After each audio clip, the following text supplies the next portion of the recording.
नमस्कार दोस्तों, टैक्स समुद्र में एक बार फिर से आपका हार्दिक स्वागत है।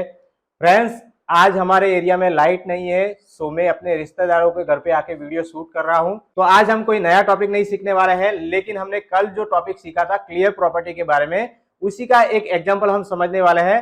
तो चलिए बिना समय गवाए सीधा चलते अपने पीसी पर। तो फ्रेंड्स, यहाँ पर देखिए मैंने अपने HTML वेब पेज पर दो डिव लिए हैं और इन दोनों डिव को फ्लोट प्रॉपर्टी के जरिए एक दूसरे के बगल में मैंने सेट किया है। ठीक है, यदि फ्रेंड्स हमें और नीचे दो डिव को एक दूसरे के बगल में सेट करना हो तो उस केस में क्या प्रॉब्लम आएगी और उसे किस तरीके से ठीक करना है वो आज हम समझने वाले हैं।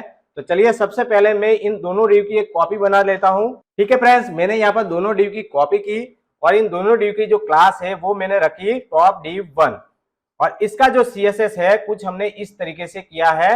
विड्थ दी है 40%, इसका बैकग्राउंड कलर सेट किया, मार्जिन सेट की और फ्लोट लेफ्ट हमने किया है। ठीक है, हमारे जो आगे वाले दो डिव थे उसमें भी सेम हमने CSS कोड किया है, सिर्फ हमारा जो बैकग्राउंड कलर है वो चेंज है। ठीक है, चलिए इसको सेव करते हैं और इसका जो आउटपुट है वो हम देखते हैं। तो देखिए फ्रेंड्स, हमारा आउटपुट है कुछ इस तरीके से आ रहा है। अब देखिए फ्रेंड्स, यहाँ पर हमारे फर्स्ट दो डिव है उसके अंदर हमने फ्लोट प्रॉपर्टी यूज की तो वो दोनों एक दूसरे के बगल में डिस्प्ले हो रहे हैं, लेकिन हमारे लास्ट वाले दो डिव है उसके अंदर हमने फ्लोट प्रॉपर्टी यूज की तो वो एक दूसरे से बगल में तो आ रहे हैं लेकिन ऊपर नीचे डिस्प्ले हो रहे हैं। ठीक है, तो इस प्रॉब्लम को सॉल्व कैसे करेंगे वो आज हम समझने वाले हैं। तो फ्रेंड्स, यदि हम क्लियर प्रॉपर्टी यूज करेंगे इस डिव के अंदर तो ये जो फ्लोट है वो पूरा का पूरा क्लियर हो जाएगा। देखिए इसका प्रैक्टिकली आपको समझाने की कोशिश करूं तो यहाँ पर मैं क्लियर प्रॉपर्टी यूज कर रहा हूं। ठीक है, और इसके अंदर मैं वैल्यू देता हूं बोथ।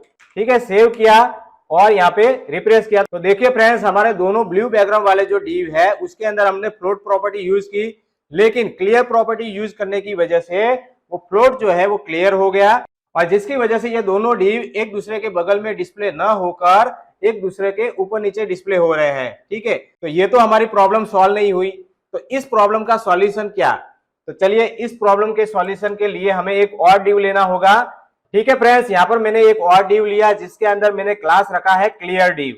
ये जो डिव हमने लिया है ये हमारा जो ब्लू बैकग्राउंड वाला जो सबसे पहला जो ब्लू बैकग्राउंड वाला जो डिव है उसके कोड के ऊपर हमने लिखा है। ठीक है, चलिए और इसके अंदर हम क्लियर प्रॉपर्टी यूज करेंगे। तो यहाँ पर मैं उस डिव का क्लास मेंशन करूंगा और इसके अंदर मैं क्लियर प्रॉपर्टी यूज करूंगा। तो यहाँ से इस क्लियर प्रॉपर्टी को मैं डिलीट कर देता हूं और यहाँ पर मैं वो क्लियर प्रॉपर्टी लिख देता हूं। ठीक है, चलिए इसको सेव किया और रिफ्रेश किया तो देखिए फ्रेंड्स, अब हमारी ये जो प्रॉब्लम है वो सॉल्व हो चुकी है।